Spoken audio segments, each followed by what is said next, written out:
বাবুরে সকাল ভোরে কত ভাই কার্ফু মসুর দিকে টানি লইয়া আইছে এতে বোঝা যাচ্ছে ডাকাতি নদীতে প্রচুর পরিমাণ মাছ ধরা পড়তে এসছি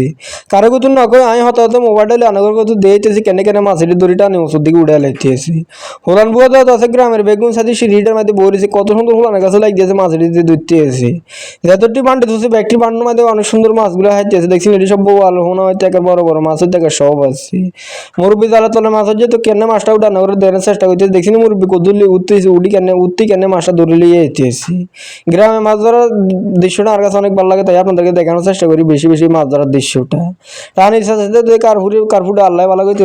যাতে হুড়ে কার্ফু হাতে দেখলে তো হাট ফেল করবো দেখছি কত সুন্দর কার্ফুট এটি মহলা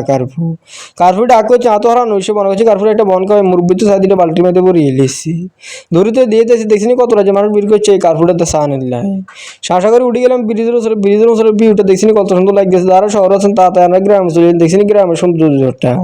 গ্রামের দিকে তো এত টাকা এতই ভালো লাগে দেখছি গ্রামের মানুষগুলোর অবস্থা সবাই চলে আসছে মাছ ধরা দেখার জন্য তো মাছগুলো ধরছে তো কেমন লাগছে আপনাদের কাছে কমেন্ট করে জানাবেন পরবর্তী ভিডিওতে দেখা হবে আল্লাহ হাফেজ ভালো থাকবেন নিজের প্রতি খেয়াল রাখবেন ধন্যবাদ।